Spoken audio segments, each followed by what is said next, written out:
regarder l'écran, ce qui se passe pour la simulation.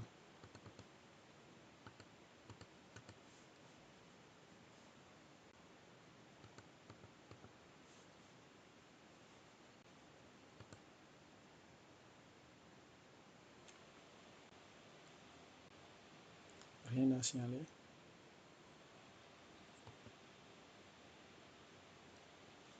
Voilà la lettre qui s'allume pour indiquer que l'obstacle est détecté. En cas d'obstacle d'opposition critique, vous allez voir, le buzzer va démarrer.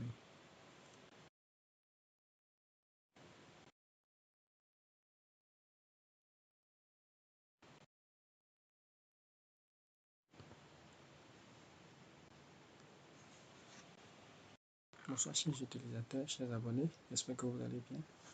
Aujourd'hui, nous allons réaliser un nouveau projet, le projet du détecteur d'obstacles. Ce projet-là est d'une importance capitale. Ça peut s'utiliser pour aider les malvoyants sur le canne afin qu'ils détectent la présence d'un obstacle et prennent des dispositions pour contourner l'obstacle. Vous voyez un peu ce que je veux dire. Alors sans plus tarder, je vais vous présenter le code que j'ai écrit en Python et quelques simulations. Vous voyez, ça c'est le code que j'ai écrit. Donc, la première des choses, vous savez, il faut importer les librairies.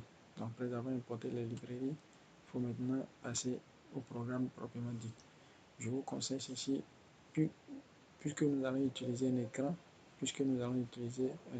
LCD et le module IDC pour la communication, je vous conseille d'installer quelques librairies d'abord. Parce que certaines personnes ont des difficultés à faire des connexions avec l'écran LCD. Donc, sans plus tarder, vous allez taper pip install serial. C'est très important, cette librairie-là. Vous devez avoir la connexion Internet et vous cliquez sur Entrée pour installer cette librairie. La deuxième librairie que je vous conseille d'installer, c'est SMBus.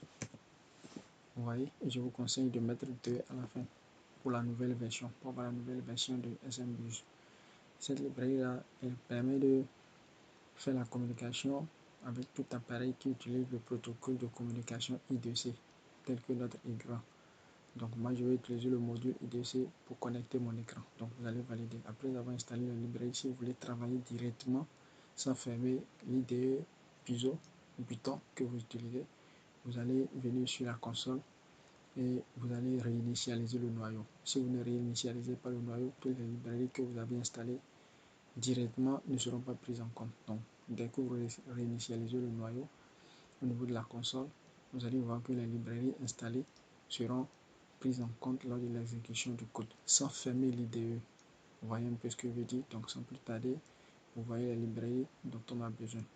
Après cela, j'ai configuré les broches pour le tri et le écho 13-12.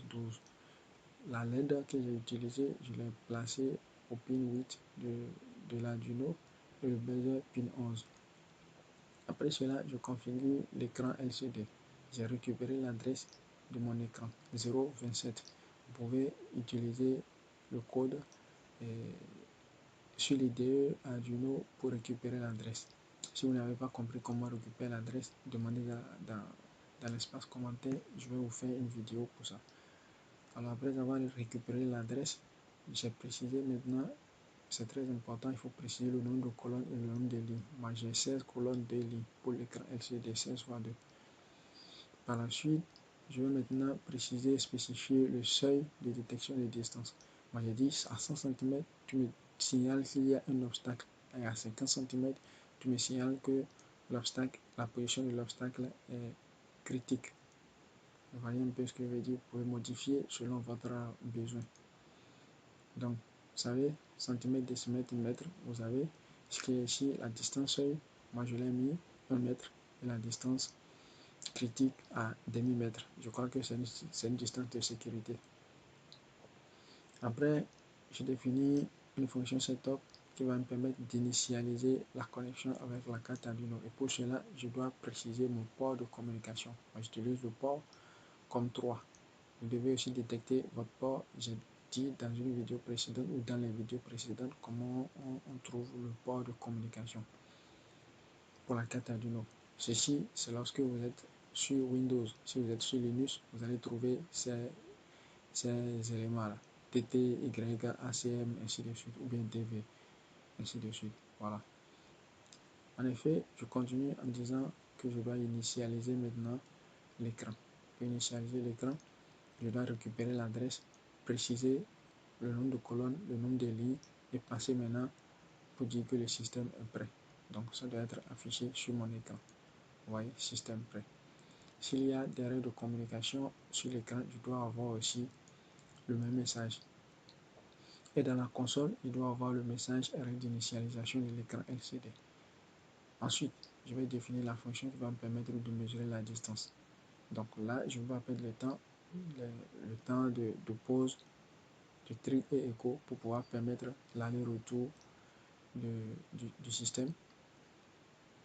Vous voyez ce que je veux dire? Voilà, c'est ça. Ici, comment mesurer la distance? J'ai dit dans la vidéo précédente, dans 2 ou 3 de mes vidéos, comment déterminer la vitesse, la distance et le temps. C'est à base de cette formule, c'est-à-dire la vitesse qui relie le temps et la distance. C'est à base de cette formule-là que nous avions déterminé la distance ici, affichée sur l'écran.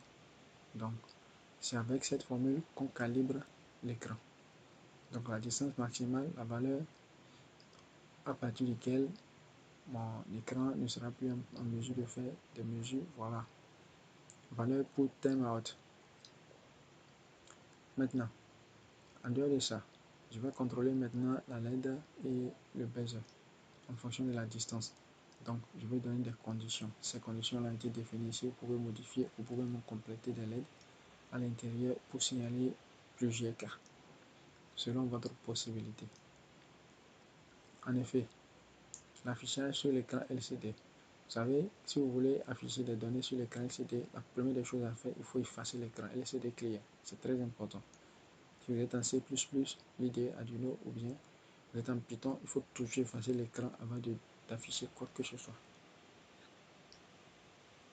Après avoir défini ces conditions-là, qu'est-ce que j'ai fait? Je suis passé maintenant à la mesure de la distance. Pour mesurer la distance, les formules ont été définies en haut et l'affichage de la distance et des informations. Vous voyez, l'état normal, critique, alerte, hors portée, ainsi de suite. Ça, c'est les éléments, les informations que je vais obtenir au niveau de ma console. Vous voyez, donc j'ai associé la console pour avoir quelques informations. Donc je suis à la fin de la présentation du code. Je crois que j'ai déjà abordé un programme du genre dans mes vidéos précédentes. C'est pourquoi je n'ai pas pris assez de temps pour détailler de leur langage. Si vous n'avez pas compris, n'hésitez pas à me demander dans la barre de commentaires. Ensuite, je vais vous montrer une simulation qui montre l'importance de ce système et les différentes, comment on appelle, parties. Donc, sans plus tarder, on va passer à la simulation sur Proteus.